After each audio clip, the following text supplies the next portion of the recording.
खमा गनीसा मेरे पहले ब्लॉग में आपका स्वागत है। So this is Divya Rathore. तो आज हम आए हैं सीहोर यात्रा में। देखिए आप, बहुत भीड़ है इधर। रुद्राभिषेक जो इसे बोलते हैं रुद्राभिषेक, मेरे को क्या पता नहीं था, तो बड़ी मम्मी बता रही है मेरे को कि ये रुद्राभिषेक है। देखिए सर, ये आओ।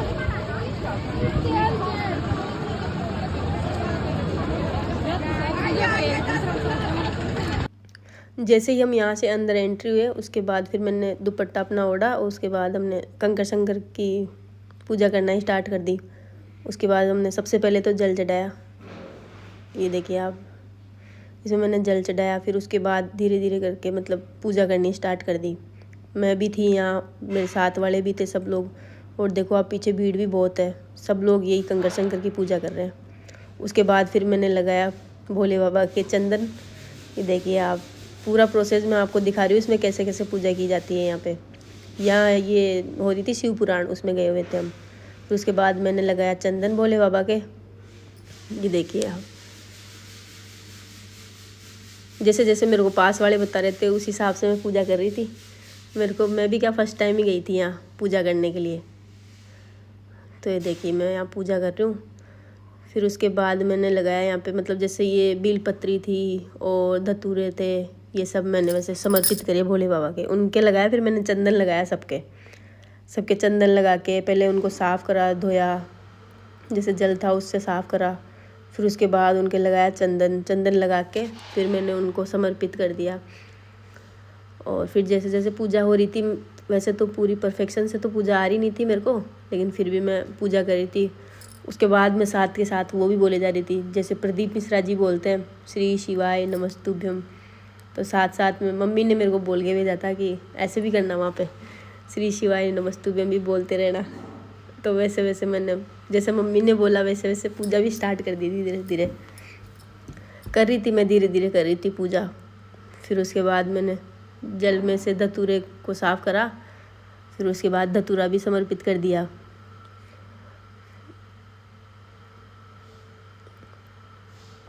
फिर उसके बाद मैं क्या घर से भी क्या, जैसे चावल मम्मी ने बताया था मेरे को कि चावल लेके जाना घर से 108 बार काउंटिंग करके। तो मैंने क्या पहले घर से ही रेडी कर लिया था उनको।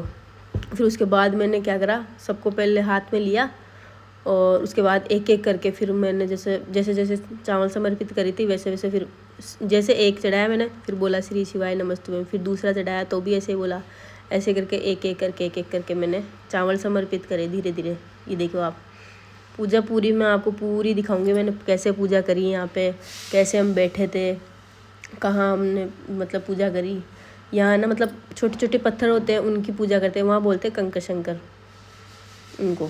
वो जो भूमि थी वहाँ बोलते हैं कंकर शंकर उनको। वैसे वैसे देखो मैंने चावल समर्पित करे एक एक करके, पूरे 108 बार मैंने बोला श्री शिवाय नमस्तुभ्यम, श्री शिवाय नमस्तुभ्यम।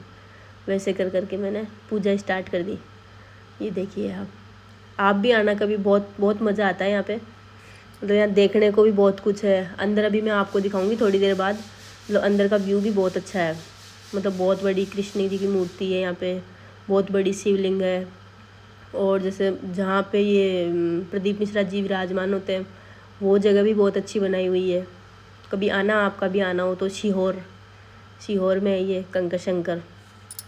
तो यहाँ पे क्या अभी हो रहा था रुद्राभिषेक, तब हम लोग मतलब ऐसे बैठे बैठे अचानक से ऐसे प्लान करें कि चलो चलते हैं रुद्राभिषेक, अपन भी देख के आते हैं। तो इसमें क्या था, शिव पुराण की कथा हो रही थी। तो हम भी आ गए, बड़ी मम्मी और हम लोग सब साथ आए थे। तो मैं भी सोची कि चलो चलते हैं। अब देखो आप, हम 108 बार बोल रही थी ना, धीरे धीरे हो रहा था सारा, क्योंकि बहुत लंबी प्रोसेस थी। 108 बार बोलते अपन, टाइम तो लगता ही है। तो ऐसे धीरे धीरे करके वो बस ऐसे ही चल रहा था, बार बार बस यही बोले जा रहे थे सब लोग, श्री शिवाय नमस्तुभ्यम, श्री शिवाय नमस्तुभ्यम। इसका जाप कर रहे थे वहाँ। और 108 बार हमने करी। फिर उसके बाद में जैसे ही वो ख़त्म हुआ ये सारा प्रोसेस, उसके बाद फिर हाथ जोड़ा, भगवान से थोड़ी प्रेयर करी, मेरे लिए भी करी, घर वालों के लिए भी करी, सबके लिए करी प्रेयर। और फिर जैसे फिर मैंने वहाँ पे मतलब दीपक भी लेके गई थी मैं वहाँ पे 2। तो फिर मैं क्या वो दीपक भी जलाई थी, जैसे बत्ती लगाई उसमें। फिर उसके बाद है ना उसको दीपक को भी जलाए। देखिए आप, मैं दीपक जला रही हूँ इसमें। फिर उसके बाद यहाँ मतलब आरती तो मेरे को आ रही नहीं थी, लेकिन फिर जैसे पास वाले बोल रहे थे सब लोग, तो उन्हीं की वजह से ऐसे ही कर लिया। मैंने भी दीपक को उठाया और आरती कर ली, थोड़ी सी आरती मैंने भी कर ली। वैसे आरती मेरे को याद भी नहीं थी, महादेव जी की आरती याद नहीं थी मेरे को, तो फिर ऐसे ही करके आरती कर ली वहाँ पे। फिर उसके बाद डॉग भी दे लिया, आरती भी ले ली, और फिर ऐसे धीरे धीरे करके ये वाला प्रोसेस तो ख़त्म हो गया था, पूजा वाला। फिर उसके बाद मैं ऐसे हाथ जोड़ के और फिर ऐसे प्रेयर कर रही थी भगवान से। मैं सोच रही थी मतलब मैं भी खुश रहूँ, सब लोग भी खुश रहे।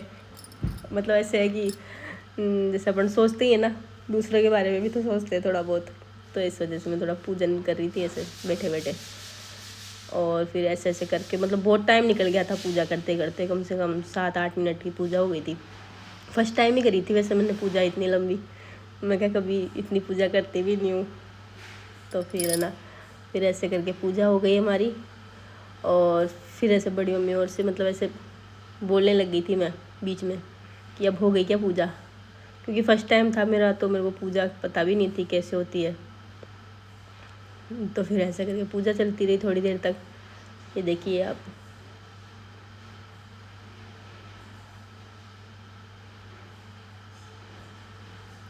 उसके बाद फिर मैं मंत्र जाप करने लग गई थी। ये देखिए मैं मंत्र बोलने लग गई थी। मंत्र में तो क्या बोल रही थी, बस वही बोल रही थी, श्री शिवाय नमस्तुभ्यम, एक ही मंत्र था वहाँ का। और वहाँ जाने के बाद सब लोग बस यही बोलते हैं।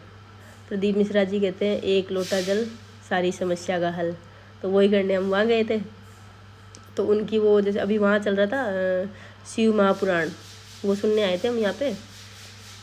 तो फिर ये मतलब वहाँ पे जैसे अभी जाएंगे, मतलब भीड़ तो बहुत है, पब्लिक भी बहुत आई हुई थी, बहुत मतलब लाखों की संख्या में पब्लिक आई हुई थी वहाँ पे, यहाँ सीहोर में। मतलब बहुत पब्लिक आ रखी थी, मतलब भीड़ भी काफ़ी थी, लेकिन फिर भी मतलब ऐसे था सब ऐसे खुला था, मतलब जगह भी बहुत थी। फिर उसके बाद हम लोग यहाँ पूजा हुई, उसके बाद हम अंदर आ गए। ये देखिए हम अंदर आए। अंदर आने के बाद देखो मैं आपको दिखाती हूँ अंदर आने के बाद आपको अंदर का व्यू। अब यहाँ है बहुत बड़ी कृष्ण जी की मूर्ति, ये देखिए कितनी बड़ी मूर्ति। यहाँ लिखा हुआ है श्री शिवाय नमस्तुभ्यम, बहुत बड़ी मूर्ति है। उसके बाद मैं आपको दिखाती हूँ शिवलिंग है यहाँ पे, बहुत बड़ा शिवलिंग है। मतलब ये देखिए आप, अभी दिखाती हूँ मैं आपको, शिवलिंग आएगी, मतलब बहुत बड़ी है ये शिवलिंग। अभी उसका कुछ टाइम पहले तो काम चालू था, अभी ये कंप्लीट हो गई। ये देखिए आप, ये शिवलिंग है, काफ़ी बड़ी शिवलिंग है। रात का व्यू तो इसका बहुत अच्छा है। हम लोग क्या यहाँ रात को रुके नहीं, वरना मैं आपको रात को भी व्यू दिखाती। अब ये यहाँ प्रदीप मिश्रा जी बैठते हैं, जहाँ विराजमान होते हैं, यहाँ कथा होती है यहाँ की, वो है। ये है कृष्ण भगवान की मूर्ति, ये देखिए, जो मैं भी आपको कुछ टाइम पहले बता रही थी ना बाहर से कि वहाँ पे ये है। ये देखिए आप। फिर उसके बाद हम धीरे धीरे करके मतलब बाहर निकल रहे थे, तो जैसे वहाँ पूजा करी हमने, यहाँ पे थोड़ा अंदर आके देखे, मतलब थोड़ी देर रुके यहाँ पे। और फिर ये देखो यहाँ पे ये है महादेव जी, इनको बहुत अच्छा सजा रखा था इन्होंने। यहाँ पे हो रहा था रुद्राभिषेक, ये जो दिखा रहे हैं उनमें यहाँ पे मतलब क्लियरिटी नहीं दिख रही, बट यहाँ पे ना बहुत अच्छा व्यू था उस टाइम। मतलब प्रदीप मिश्रा जी भी यहाँ आए हुए थे और इन्होंने पूजा भी स्टार्ट करी थी। फिर उसके बाद हमने यहाँ पे ये देखा, और उसके बाद फिर हम चले गए थोड़ा बाहर, मतलब जैसे जहाँ पे पांडाल था ना, वहाँ पब्लिक बहुत ज़्यादा थी। हम यहाँ देख रहे थे मतलब कहीं जगह मिल जाए तो हम भी बैठ जाएँ, बट यहाँ का जगह नहीं मिली हमारे को, कहीं भी जगह नहीं मिली। फिर उसके बाद हम धीरे धीरे यहाँ देखते देखते थोड़ा मतलब ऐसे बाहर की तरफ निकल गए, जगह नहीं थी यहाँ, मतलब रोक टोक कुछ नहीं थी। फिर बाहर आए तो बाहर हमारे को ये देखो थोड़ी सी जगह मिली, यहाँ बाहर ये LED लगी हुई थी। फिर हम यहाँ बैठे बैठे थोड़ी देर हमने कथा सुनी। कथा ये कम से कम चल रही थी 1 से 4 बजे तक, तो हमने मतलब पूरी सुनी थी कथा। उसके बाद बाहर बैठे बैठे कथा वथा सुनने लग गए, और उसके बाद थोड़ी देर कथा सुनी। और जैसे कथा चल रही थी, मतलब अंदर की साइड भीड़ तो बहुत थी, बट मतलब यहाँ रोक टोक किसी चीज़ की रोक टोक नहीं थी, अंदर जाने की रोक टोक नहीं थी, बाहर की नहीं थी, कोई कुछ बंद नहीं था, हर जगह जाना आना सब चालू था। ये देखिए आप पांडाल किस तरह से भरा हुआ है, लाखों की संख्या में लोग आए हुए थे, बट यहाँ मतलब किसी भी तरह से कोई पाबंदी नहीं थी, अंदर जाना बाहर आना बिल्कुल एकदम सब कुछ खुला था, आराम से अपन अंदर जा सकते थे। बहुत अच्छी व्यवस्था कर रखी थी इन लोगों ने, मतलब वॉशरूम भी वहाँ बने हुए थे बहुत बड़े बड़े, खाने के लिए भी सब कुछ, मतलब किचन भी बना हुआ था उसमें, मतलब रसोई, मतलब जो जैसे भंडारा चलता है ना वैसे बना हुआ था पूरा, मतलब बहुत अच्छा कर रखा था यहाँ पे, मतलब व्यवस्था मतलब बहुत अच्छी थी, बहुत मतलब बहुत ज़्यादा अच्छी थी, मतलब इतनी लाखों की व्यवस्था तो देखो आपको दिखाई थी मैंने, बहुत अच्छी करी थी व्यवस्था यहाँ पे। मतलब भीड़ मतलब लाखों की संख्या में भीड़ थी, उसके बावजूद भी मतलब इतनी शांतिपूर्वक सारा मतलब कथा चल रही थी यहाँ पे। मतलब उस साइड मतलब पांडाल तो पूरा भरा हुआ था, और ये था बाहर की साइड। अब ये लास्ट टाइम चल रहा था, ये 4 बजे के बाद का, मतलब यहाँ आरती चल रही थी उस टाइम। उसके बाद फिर ये आरती देख के हमारे को जाना था रेलवे स्टेशन, क्योंकि हमारी एक ट्रेन तो कैंसिल हो गई थी जो थी भोपाल से, और अब हम जा रहे हैं ये सीहोर जंक्शन है ना, वहाँ पे जाएंगे। तो इस वजह से हम यहाँ पे जैसे ही यहाँ आरती कंप्लीट होगी, आरती कंप्लीट होते ही हम यहाँ से निकल जाएंगे। फिर उसके बाद जैसे निकले बाहर की साइड जाते हैं, हमने खाई आइसक्रीम। ठंड तो बहुत थी, बट फिर भी हमने मतलब सबका मन कर रहा था आइसक्रीम खाने का, तो फर्स्ट सीजन की आइसक्रीम खाई हमने यहाँ पे। फिर उसके बाद देखो आप, मतलब एक तो सुबह का व्यू था हमारा, और अब ये था शाम का टाइम। इस टाइम क्या मतलब ऐसे हो गया था सब, मतलब बहुत टाइम हो गया था ना, धूप में भी बैठे हुए थे, वहीं बैठ के हमने शिव पुराण कथा सुनी। फिर उसके बाद हम यहाँ से निकल गए थे। सो कैसा लगा आपको मेरा फर्स्ट व्लॉग? तो जिस किसी को भी पसंद आए मेरे चैनल को सब्सक्राइब करें, like and share and comment ज़रूर करें। आप मेरे को बताएं कि कैसा लगा आपको व्लॉग, उसी हिसाब से फिर मैं नेक्स्ट व्लॉग बनाऊँ या नहीं बनाऊँ, वो आप लोगों के पे डिपेंड है, मतलब किस हिसाब से आप मेरे को मतलब देखते हो। Thank you so much.